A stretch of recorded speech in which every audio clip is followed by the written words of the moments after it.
Hey, good morning. I'm so glad you are here. You are in the right place.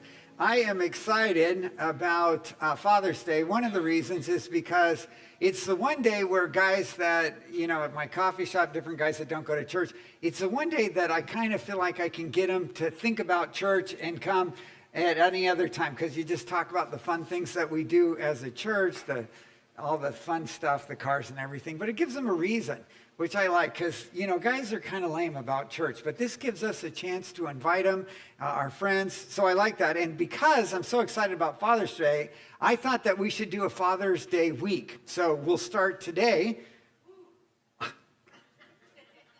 No one is excited about that. Come on. We'll start today about Father's Day, and we're going to look at a couple passages of Scripture that I think are so fun for dads. Why would these be fun for dads? So we're going to look at Psalm 127. Why would Psalm 127 be particularly an insightful and important passage for fathers? I'll tell you. First of all, there are psalms in the Bible that are called songs of ascent. And what that means is that these were songs that people sang on their way to church. So unlike us, when we come to church, we drive cars. But they did not drive cars. Most of them lived outside the city, and they would approach the temple. As they went to the temple every week, they would sing. And so you would hear God's people singing.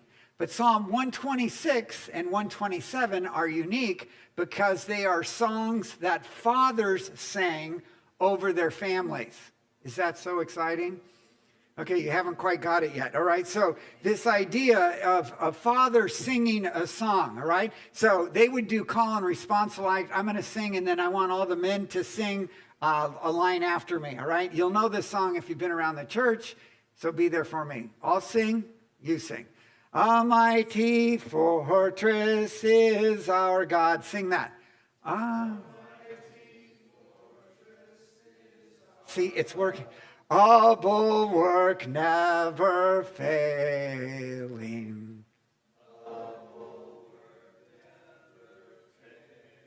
Okay, you get it. So you get a sense of what it was like in the time that this was written, is that God's people would be moving with their families up towards the mountain, because you'd be going in Jerusalem, you'd always be moving up, and they would be singing the song. Now, the song we're going to sing, we don't know the tune to it because we don't know those tunes, but we have the words for it, which is Psalm 127. This is a song that fathers would sing. All of the fathers, as they were leading their families, they do it. Now, just imagine that. If every week when you went to church, your father, you as a father, you would sing and affirm certain truths, what would that do for you? It would embed the truth in your heart. It would be a truth that you rehearse over and over again. It would define the way that you think. It would define the way that you act. If you were a child and you were part of a family and you heard your father singing over you a song every week, what would that do for you? Scary. But no. What would it do? It would inculcate a truth in their life. It would be affirming to a truth. These truths are powerful, so they'd be life-shaping truths in their life. And so I want to challenge you, dads, there's going to be 4 stanzas in the psalm that we're going to read, but these are stanzas or truths that you want to make a part of your life, make a part of you, and somehow in your life you want to rehearse these truths so that they become identity-shaping truths for your family. And that's what they're designed to do and be, right? Oh, I can sense the excitement. So you have Psalm 127 on the outline. I want you to stand. We're going to read God's word together, all right? So everybody read it. You've got it. It's on the screens. Let's read God's word together. Unless the Lord builds a house, the work of the builders is wasted. Unless the Lord protects a city, guarding it with sentries will do no good. It is useless for you to work so hard from early morning until late at night, anxiously working for food to eat, for God gives rest to his loved ones. Children are a gift from the Lord. They are a reward from him. Children born to a young man are like arrows in a warrior's hands. How joyful is the man whose quiver is full of them. He will not be put to shame when he confronts his accusers at the city's gates. This is God's word. Go ahead and sit down. All right, so we're going to look at these 4 stanzas in this psalm. It is a father's psalm, and the fun side is this week, which is now Father's Day week, you get to rehearse these. These are truths that you want to make a part of your life and part of your family's life, all right? So the first statement in it is only God can build a house. He says, unless the Lord builds a house, the work of the builders is wasted. So it's a powerful concept because all of us has this idea of a home. We want to make our house a home. And even Jesus captured that idea when he talked about heaven. He says, I'm going to my Father's house. And he talked about a heavenly home, which is a powerful concept because a heavenly home is where God is our Father. Ultimately, grace is the air that we breathe. He promises there's no more sadness, no more pain. There's no more loss, no more rejection. Everything that's been taken from us in this life is restored to us when we go home to our Father's house, and he restores our song. And so there is this beauty of that, this idea that only God can build a house. And so it doesn't matter what you do, doesn't matter how hard you try, you can't ultimately in your own strength make a house a home. You can't make your home what you need it to be. But what a father is singing over his family every week is rehearse this idea, only God can build a house. Only God can build a house. Only God can build a house. It doesn't matter how much effort you put into it. It can't be done with your wisdom, with your strength. Only God can build a house. Jesus taught us what it looks like for us to build a godly home. And he did it in Matthew chapter 7. He says at the end of the most famous sermon, he says, now listen to the 2 concepts. What does it take to really build a godly home? God has to be the architect, the designer. Only God designing, being the architect, can you have the home that you want. He says in Matthew 7, anyone who listens to my teaching and follows it is a wise person. Here comes the quiz. Be ready. I think you can have the answer. What are the 2 qualities to be a wise person? Listening. Good. A. Good job. Good job. Now you don't get to answer the second one. And the second is to obey. Good. You get an A too. To listen and to obey. If you just listen, are you a wise person? No. You have to both listen and obey. And so God is the designer. He's the architect. He's the one who's going to help us make a house a home, only with his strength and his power and his wisdom. And so here, you have all of these fathers singing to their children, only God can build a home, only with his strength. And ultimately, the storms of life will come.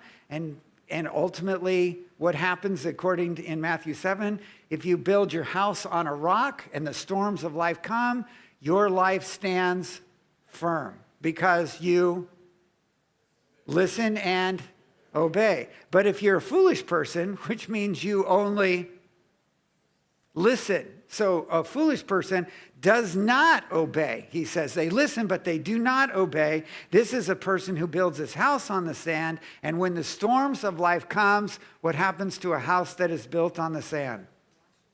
It falls flat. And so all dads have sung, and my dad actually sang a song that I learned in Sunday school, and your kids probably learned it too, but you learn a song that actually is reflected in this truth. The wise man built his house upon the rock. The wise man built his house upon the rock. Do you know this song?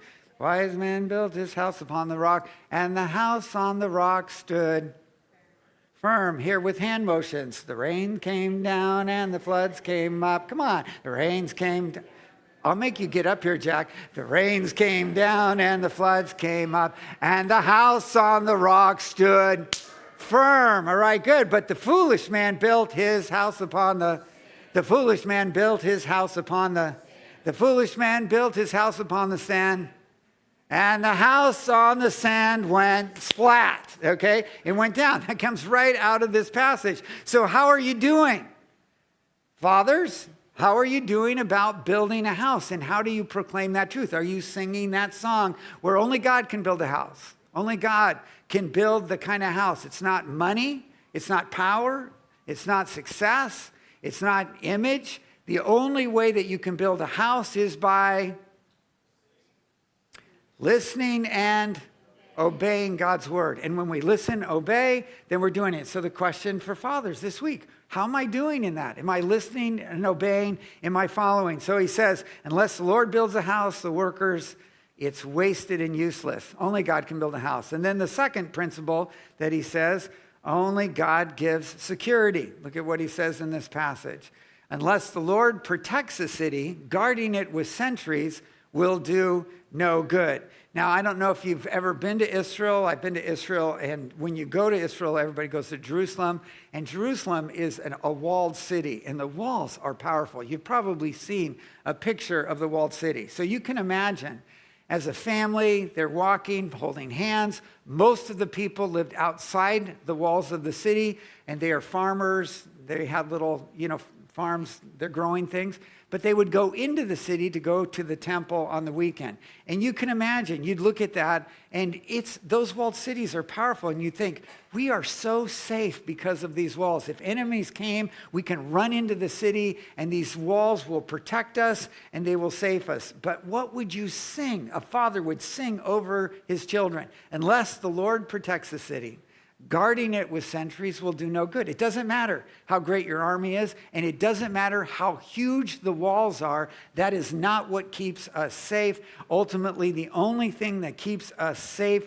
is God. And so it's not jobs, not possessions. It's not success. It's not a bank account. It's not what you are able to do. And so the ultimately is that he's saying to us, in this, only God can make us secure. And when you're threatened in life, Jesus tells us, what does it mean when you're not really trusting God for security? There's one thing.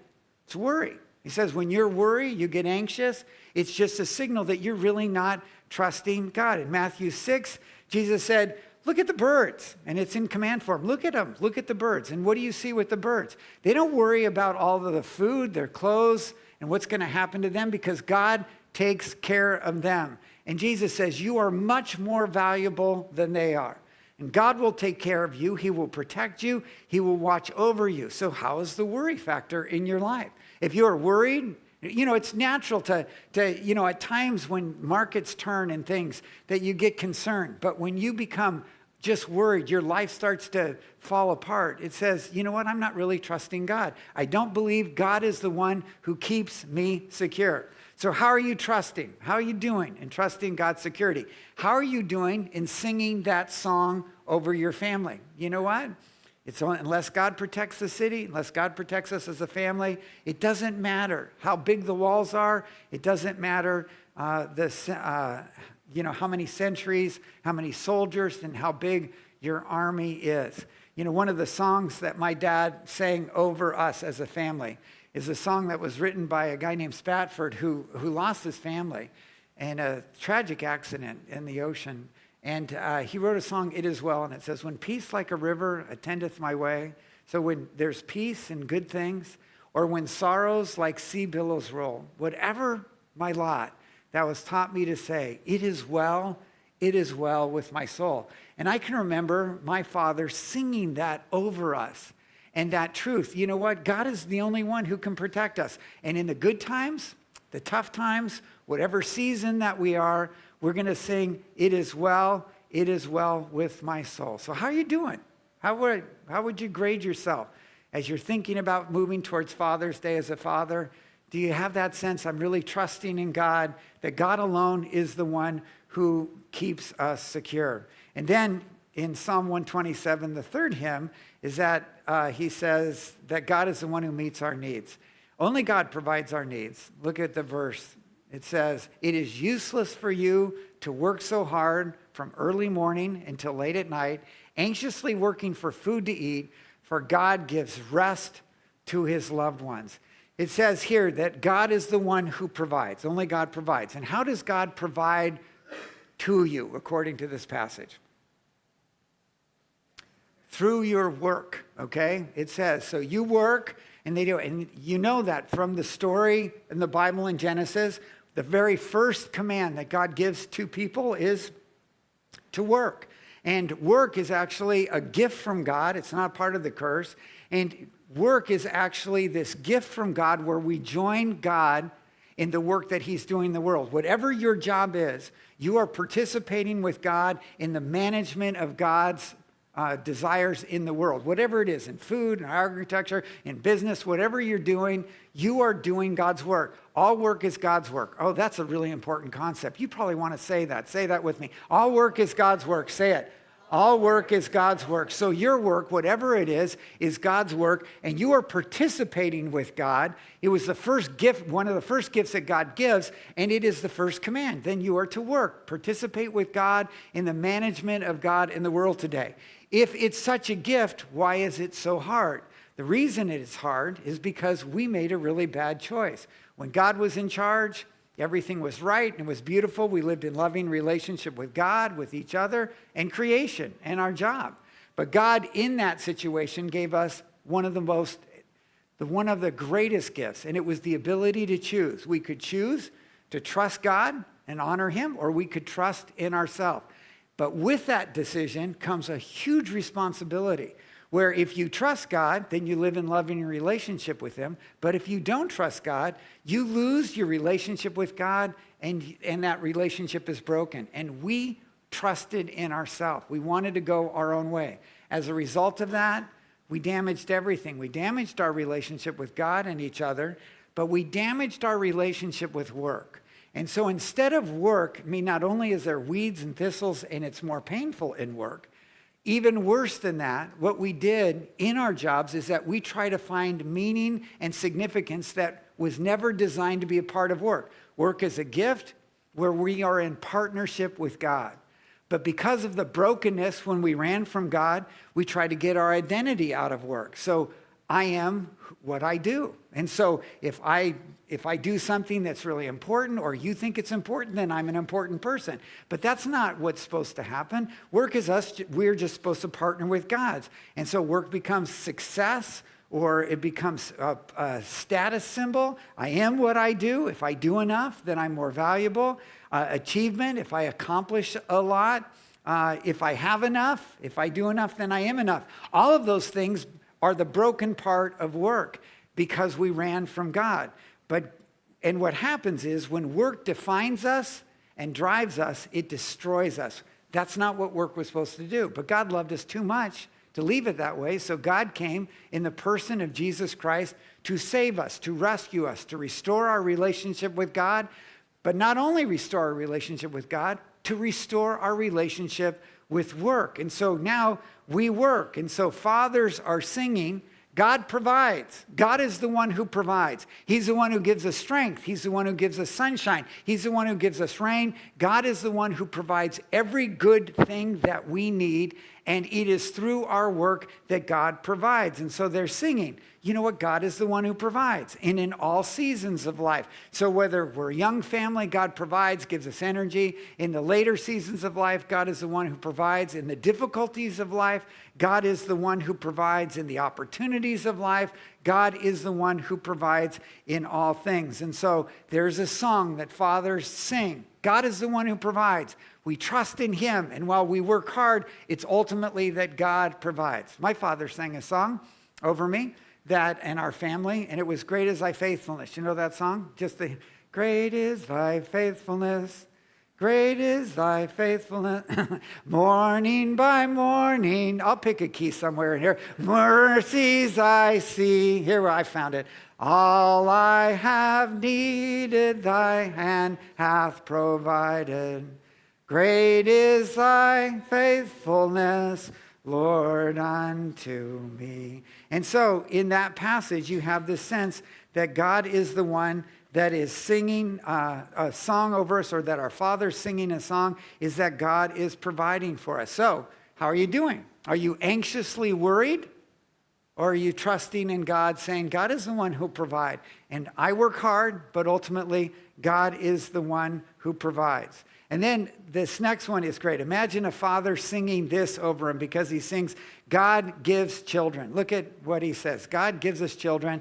This is the verse that a father would sing. Children are a gift from the Lord. What are they not? They're not an obligation. They're not a burden. They're not a frustration. Come on, they are. In fact, all of us dads, just sing. Let's sing. Read that first. Children are a gift from the Lord. Come on, Dad, sing it. Children are a gift from the Lord. They are a reward from him. Children are born to a young man are like arrows in a warrior's hands. This is a powerful passage because fathers would sing, they're not an inconvenience. They're reminding themselves they're not a challenge. They're not a pain. But children are a gift. They are a reward. And so they're singing that song. God loves all the children. God loves my children. You know, they're literally singing a song. And then he says, they are like arrows in a warrior's hand. And this is hard for us to understand because for us, arrows they're just not that important to us. But in the time this was written, arrows were very important. They were important for hunting. They were important for providing food. They were important for protection. And so arrows, it was a craft, and you needed to have great arrows. So you would find just the right piece of wood. You would have to work it, shape it, make it hard, but also make sure it was straight. And then you would get the best feathers that you could to make the best arrow that you could. And so here he uses a picture that you can understand if you think about it, is that children are like arrows in a warrior's hand. They're very valuable. They're very important to their life. And then they're arrows. And so our children are literally arrows that we shoot into the next generation with God's love, the story and the message of God's love and kindness. And so while we don't go into the next generation, our children are arrows that are literally shot into the next generation. And so they bless the next generation. And he says, how blessed are you when your quiver is full? Quiver is what holds arrows. So what's a full quiver? As many as you have, right? It's like you go. So I had 4 kids, and that's a full quiver. Trust me, if you have 3, that's 3 is a full quiver. But I think for some of you, you read this and you go, but what if I don't have any kids?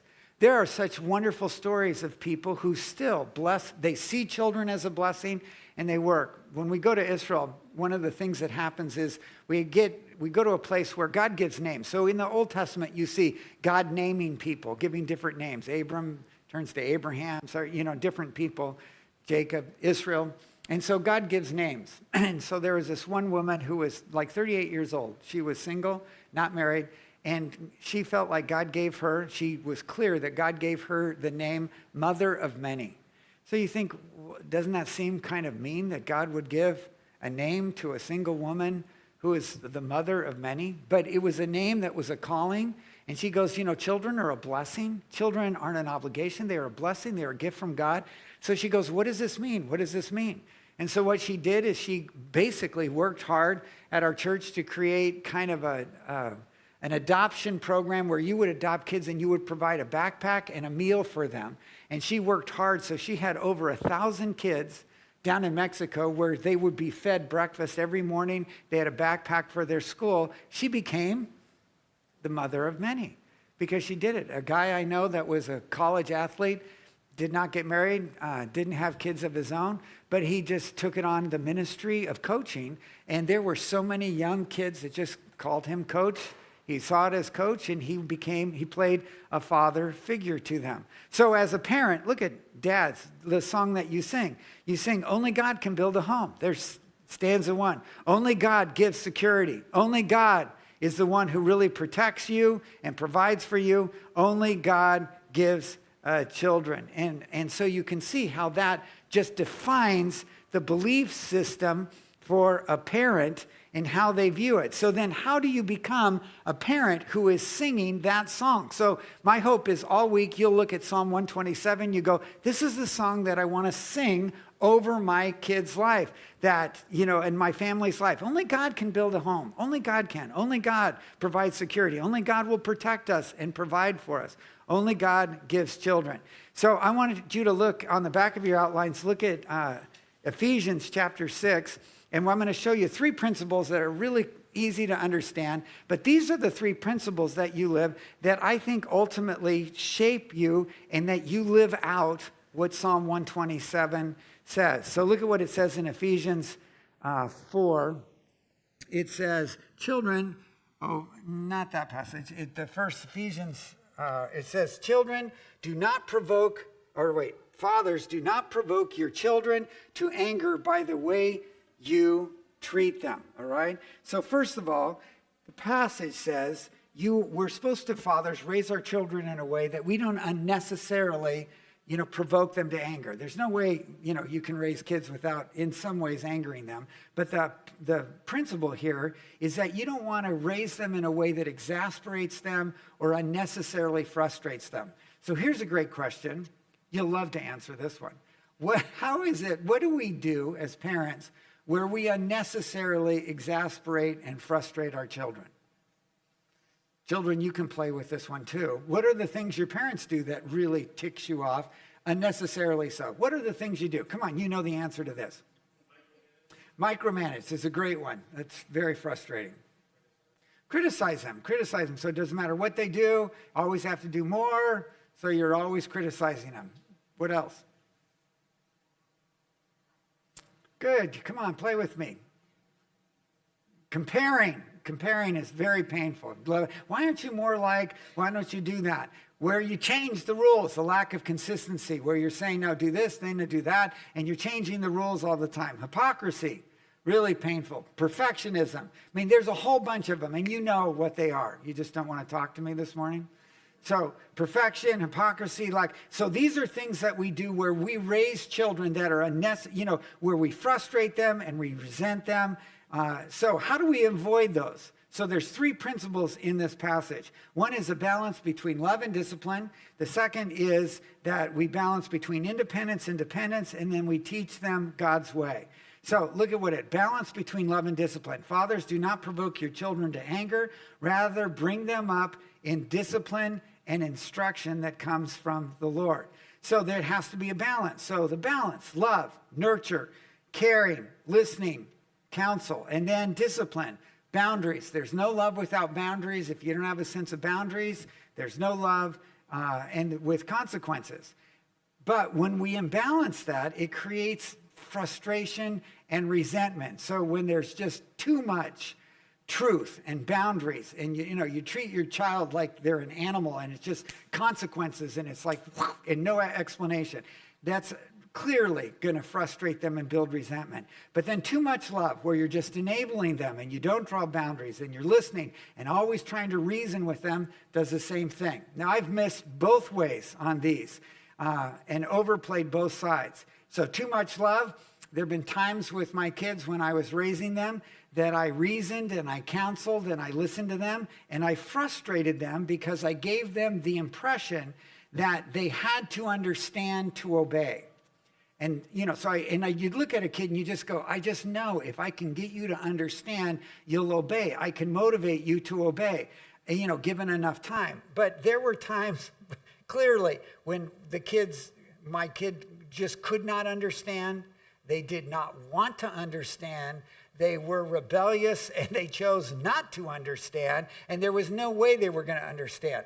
And that's, clearly overplaying just the too much love. And we've all seen it, where a parent is sitting down with a kid who does not want to obey, does not want to listen, has just lost it, and the parent is just explaining one more time something that they're never going to understand. We all see that, and we all do that, and I've overplayed it on that side. But I've missed the other way, where I frustrate my kids, where, you just get tired, and you look at them and go, I don't care, shut up, just do what I say. And then, they don't, and then you just deliver a consequence that's not reasonable, and so you just so I've missed both ways. So what do we do, parents, to make it so we don't miss? What's the solution? Jesus is a very good solution. That's right. But even a better solution, fathers. That's right. Listen to our wives, okay, and obey them, right? That's right. See, he did that. Is it really? It is for my wife, Lori. There were many times when I was missing, trying to over-explain, or I was missing being insensitive. And Lori was a great source of information to me, just giving me feedback. The other thing, which we're starting as a church, is that we're going to do life groups. And life groups are like the best. And so when we were young family, Lori and I had a great life group, and we would go and we would talk to other couples, and they would talk, and you would get other people that are struggling with the same things in life. And they would share how they were doing it. And it was one, refreshing, because you'd hear people going, wow, we're all struggling with this. You're doing this too. And trying to figure it out. And it was a great way to get encouragement and kind of understand, what we were doing. The second one is to balance dependence and independence. Look at what it says there. Rather, bring them up with discipline. And the focus there is bringing them up. And bringing them up is really having the idea of the sequential steps of what it means to grow up. So independence is you're training a child so that they can try and experiment and they can fail, which is really important. And so you're pushing them to a little bit of uncomfortableness. Hey, you got to step out. You can't, it's not always going to be comfortable. And yeah, you're going to fail. And you have to go through the learning process. But you have to teach your kids it's okay to fail. One of the best lessons my dad taught me, and he did it a bunch of times, and I use it. You should use this one. It's the best. We go to a hardware store, and he'd get a key. And he was getting a key made. You've all had a key made, right? And so he'd pull out a blank. What will a blank key open? Nothing, right? Why? Because the key hasn't been cut. What makes a key work is the cuts in the key, my dad would tell me. And he says, and then when you get just the right cuts, you can put it in the lock and it opens it. And then he'd hold the key. In fact, he actually would give me, or he'd buy a key that hadn't been cut, and he'd just give it to me. And he'd say, what are the things in life that cut? What are the things that cut you in life? Failure. When you fail, when you hurt, when you get embarrassed in front of somebody, you don't do well, you try your best, you lose a game, whatever it is, the failures are the cuts in the key. But what makes the key work? He'd make me say it, and so you're going to have to say it. What makes the key work is the cuts. And you know what's going to make your life work? The cuts, because there's a promise that God gives in Romans 8:28, where he says that God works in all things for the good. Very clear, not everything is good, and cuts sometimes are going to be painful, and nobody wants to fail. But even in those situations, God works, and ultimately the cuts that happen in your life, God is going to use so that there will be a moment in your life where you are put in a situation and it unlocks insight and is that a great illustration? Don't you love that? Just say it. What makes the key work? The cuts make the key work. My dad taught me that. And that is a real important lesson for independence. You need to get out there. You need to try. You need to do things. And then dependence is that sense of, you know what, you want to be safe enough. You want to be safe enough. And so it wouldn't surprise you that in our, as I raised our kids, I was clearly, if I was going to miss, where do you think I missed?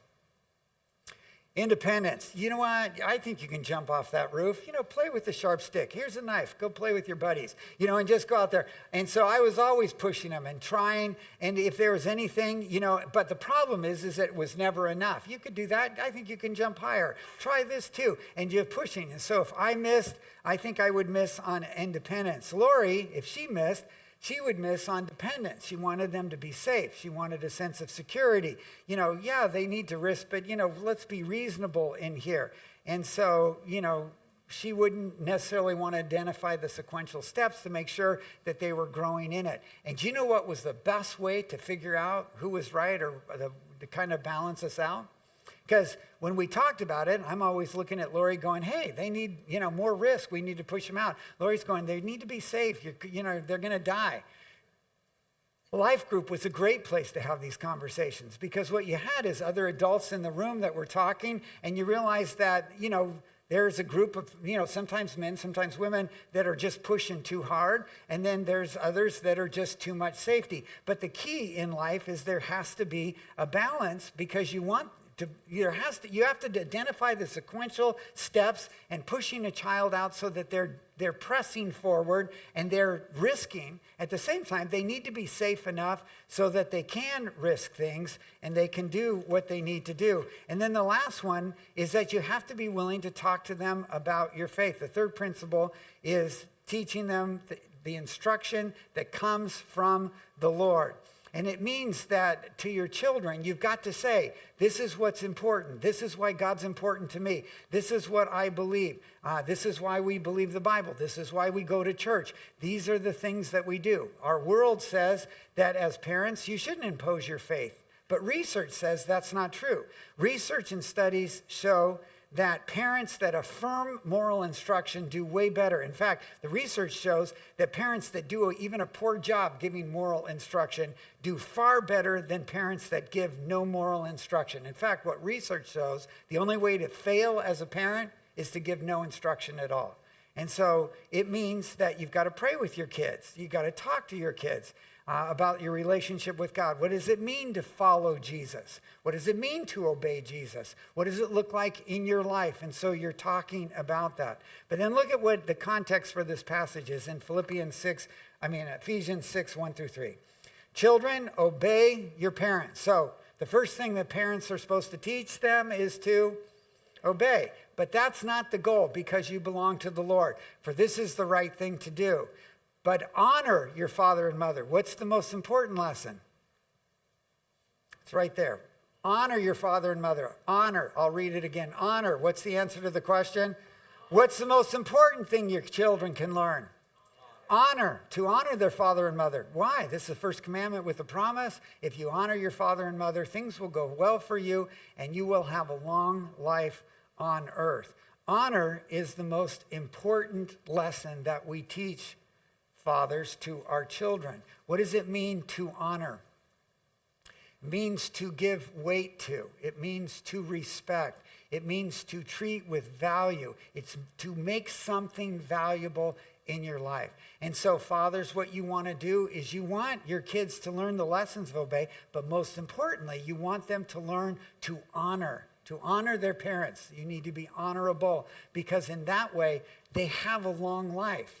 So the best illustration of honor comes from the movie The Wizard of Oz, because you see at the very end of the movie, the wizard honoring the three characters. You remember the three characters? The Scarecrow didn't feel like he had any honor because he didn't have a brain. He literally was made out of straw. He didn't have weight, and which is really a valuable picture of somebody that isn't honorable. They're light. They get blown away. And he was light because he didn't have a brain. And then the Tin Man didn't think he had honor because he didn't have a heart. And then the lion didn't have honor because he didn't have courage, right? He didn't have courage. But we know that all of them are honorable, because all through the movie, you can see it. Who solved every problem? Every time they were in a problem, they couldn't figure it out. Who figured it out? The Scarecrow did. Every time there was sadness and Dorothy was crying, who was the one who would sit next to Dorothy and cry with Dorothy? The Tin Man. In fact, he had to carry an oil can around with him because he kept rusting himself. And then in every situation that required courage, the lion would shake and tremble. But who did the most courageous thing? The lion did. And that's the picture of honor. And that's why at the end of the movie, what we love is that the wizard actually affirms him. He looks at the Scarecrow and he says, "You are smart, you are brilliant." In our hearts, we're going, "Yes, that's right. You are smart and you are brilliant." He goes, you don't have one thing that smart people have. You don't have a degree. And so he gives him a doctor of thinkology, right? And he does it. And we're going, yeah. And so then he realizes that he's smart. And then the Tin Man, he gives a heart. He goes, you are compassionate. And we love it because he calls out the compassion and the love and the care of the Tin Man. And then he gives a medal of courage to the lion because he affirms him for his courage. And that's what we want to do to our kids. We want to honor them. We want to infuse courage in them so they learn how to be honorable and they learn how to give honor. And the way to do that is a balance of love and discipline and independence and dependence, and then to teach them the wisdom that comes from God. And next week, We're going to talk about Father's Day and the stories that Jesus told. And Cole is going to talk about the loving father, the story that Jesus told about a loving father. So you want to invite your friends back next week because it's Father's Day. Yeah? All right, on your feet now, and let's sing and worship him.